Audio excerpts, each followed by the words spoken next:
महाराष्ट्र मराठी माणसांचा होणार का मराठ्यांचा होणार? काय आता शब्द मागे पुढे झाले असले तर समजून घ्या मला. आय एम सॉरी बाबू. कोण खासदार, कोण कारखानदार, कोण बदले जाऊ द्या. महसूल मंत्री कोण कायम, अर्थमंत्री कोण? बारामतीचे अजितदादा पवार. अभी मजा आएगा ना. सत्ता कोणाची? काँग्रेसची सत्ता येऊ द्या, अर्थमंत्री अजितदादा. उद्धव साहेबांची सत्ता येऊ द्या. याच्या मागे अर्थ आहे बरं का, मी कुणावर टीका नाही करायला आलो. उद्धव साहेबांची सत्ता आली, अर्थमंत्री अजितदादा पवार. देवेंद्र फडणवीस, एकनाथ शिंदे साहेबांची सत्ता आली, अर्थमंत्री अजितदादा पवार. आणि देवेंद्र फडणवीस साहेबांची सत्ता आली, अर्थमंत्री अजितदादा पवार. 50% ओबीसी, विजयंती, एसबीसी बांधवांच्या सामाजिक न्याय हक्कांच्या योजनेसाठी किती पैसे मिळायला पाहिजेत?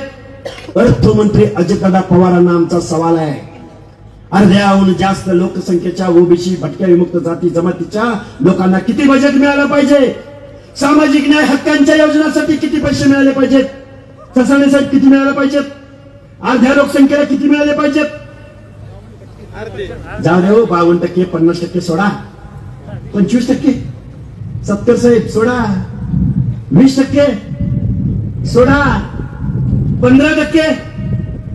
जिब्यांना आहेत का कुठे? अल्लाह माफ करे, बहुत मनुष्य लग रहे हो, मत करो, रहने दो, बहुत बुरे लग रहे हो. तोबा तोबा तोबा. फुले शाहू आंबेडकरांच्या नावानं ज्या बारामतीच्या पवारांनी या महाराष्ट्रावरती राज्य केलं, आलटून पलटून सत्तेमध्ये बसले. अर्ध्याहून जास्त ओबीसी भटक्यांना या पुरोगामी महाराष्ट्रामध्ये 1% पुढे बजेटरी तरतूद, 1% पुढे झाली नाही, 1% पुढे. समझ रहे हो? समझ रहे हो? समजता का? कशासाठी? आश्रमशाळा, मॅट्रिकोत्तर शिष्यवृत्ती, पोरींची स्कॉलरशिप, वसंतराव नाईक महामंडळ, पुण्यश्लोक अहिल्यादेवी शिरीमिंदे महामंडळ, महात्मा ज्योतिबा फुले आरती, काय आता ही आपली मंडळ आहेत ती. अरे 1 लाखाची सुद्धा योजना नाही. आता मी बारामतीमध्ये आलो, माझ्या काही कार्यकर्त्यांनी मला सांगितलं एका बँकेचं नाव आहे बारामती, काय बारामती सहकारी बँक. अजितदादा पवार या बारामती सहकारी बँकेतून किती कोटी वाटले गेले? 165 कोटी रुपये अण्णासाहेब पाटील महामंडळाला कर्ज दिले. अगर हम करें तो करें, क्या बोले तो बोले. महोदय, सारथीचं पालिकत्व जे मराठा समाजासाठी सारथी आहे, त्या सारथीचं पालकत्व अजितदादा पवारांनी स्वतःकडे घेतलं. मंगेशराव, त्या सारथीची बिल्डिंग एखाद्या शेअर बाजारच्या इमारतीला, शेअर मार्केटिंगच्या इमारतीला लाचेल अशी इमारत. हमको सिखा रही का? अहो, ती पहिल्या दिवशी जाऊन बसले त्या मनोज जरांगेच्या मागं.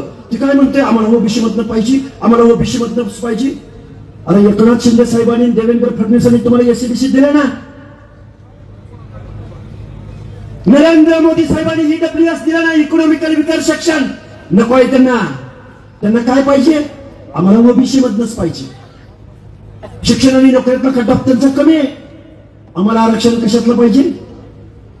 ओबीसी मधनं पाहिजे. कारण गाव वगाड्यातला सरपंच, गाव वगाड्यातला पंचायती मेंबर, गाव वगाड्यातला झडपी मेंबर, याच्यावरती त्यांना राजकारण करायचं आहे. ओबीसी गाव नका, ओबीसीचा माणूस म्हणून झडपी झालाय.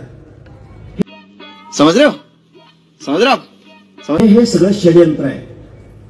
शरद पवारांनी मनोज जरांगे नावाचं हे भूत महाराष्ट्राच्या मानगुटीवर बसवलं. महाराष्ट्राचे मुख्यमंत्री आगतिक झाले, लीन झाले, गडागडा लोळले आणि आमच्या ओबीसी आरक्षणाच्या विरोधामध्ये हा GR काढला. GR. गजब बेइज्जती है.